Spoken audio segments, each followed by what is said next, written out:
Assalamualaikum warahmatullahi wabarakatuh. Perkenalkan, nama saya Dejenia Putri dengan ujung lingkup 003. Kali ini saya akan mengulas kembali materi dari praktikum WebGIS Kelautan dengan judul pengumpulan data sistem informasi geografis. Adapun pengertian dari data SIG yaitu data yang digunakan dalam suatu sistem untuk menyimpan, mengelola, menganalisis, dan menyajikan informasi yang terkait dengan lokasi geografis. Data SIG ini dapat berupa dengan data spesial dan data atribut. Data spesial itu mengacu pada data yang menunjukkan lokasi geografis suatu objek di permukaan bumi. Tipe-tipe data spesial ini meliputi data vektor dan data raster. Untuk data vektor itu mempresentasikan objek geografis dalam bentuk titik atau poin, garis, dan poligon. Untuk data raster itu dapat berupa grid dan pixel yang mempresentasikan informasi di lokasi tertentu. Sedangkan data atribut, data ini melengkapi data spesial dengan informasi tambahan. Misalnya seperti lokasi sungai dilengkapi dengan atribut seperti nama sungai, panjang, debit air, dan kualitas air. Untuk klasifikasi data SIG, berdasarkan fungsinya itu ada peta tematik, yaitu data yang memuat informasi khusus seperti peta kepadatan penduduk, tutupan lahan, atau sebaran banjir. Lalu ada peta dasar, data yang memuat informasi umum seperti batas wilayah, sungai, jalan, dan utama. Adapun sumber data SIG yaitu data primer, data yang diperoleh langsung secara survei lapangan seperti pengukuran GPS, survei, topografi, dan drone mapping. Lalu ada data sekunder yaitu data yang diperoleh dari sumber lain seperti peta topografi, data satelit, dan data set. Untuk data sekunder ini kita memakai INA-GeoPortal yaitu dari tanah air Indonesia, yang dimana portal geospasial menyediakan data dari berbagai instansi di Indonesia. Baiklah, untuk langkah selanjutnya yaitu masuk ke dalam pengolahan. Di sini sebelumnya itu kita harus mendownload datanya dari tanah air Indonesia, INA-GeoPortal. Langkah pertama itu kalian bisa masuk ke dalam INA-GeoPortal.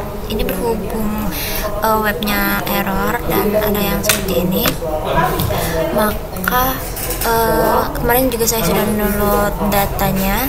Jadi untuk pendownloadan datanya itu kalian bisa unduh di INA-GeoPortal tanah air Indonesia, lalu unduh peta Batnas, kemudian tentukan lokasi data batimetri, lalu pilih yang F1.1 TIFF, lalu simpan filenya. Nanti filenya akan dalam bentuk seperti ini. Kalian bisa ke ArcGIS Pro lalu pilih map. Lalu di sini kalian bisa beri nama dan masukkan tempat lokasi atau file untuk penyimpanannya.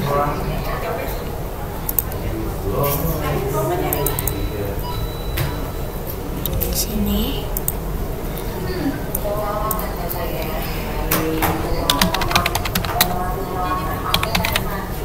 lalu bisa klik OK. Untuk langkah selanjutnya, jika kalian sudah masuk ke dalam ArcGIS, kalian bisa add data, lalu masukkan Batnas yang sudah diunduh, lalu klik OK.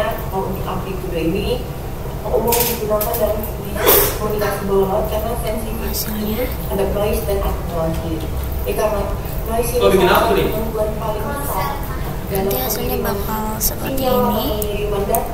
Ini merupakan kawasan dari Sungsang.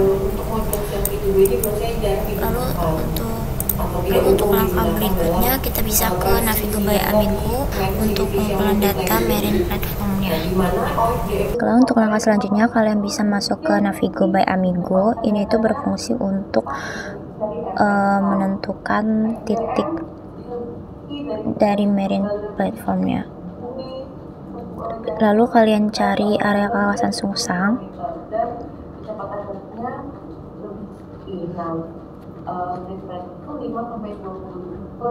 Nah, kemudian pilih titik PPI Sungsang.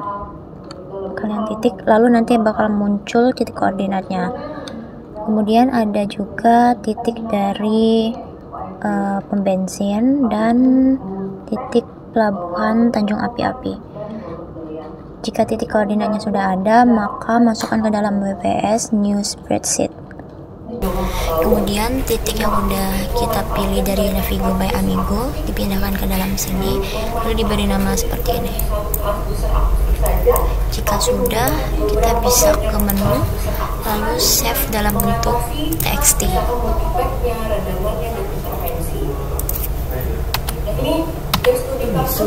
save, lalu kita pilih save dalam bentuk txt.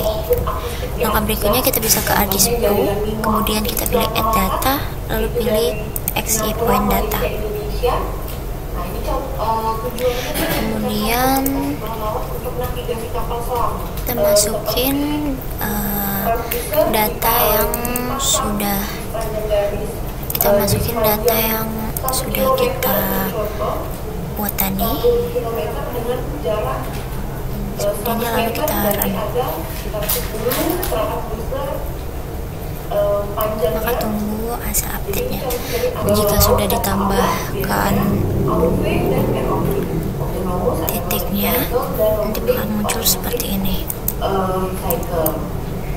Ini merupakan titik yang udah saya pilih di Navigo by Amigo tadi. Ini merupakan data dari PPI Sungsang, lalu ini pom bensin, dan ini Tanjung Api-Api dari Sungsang.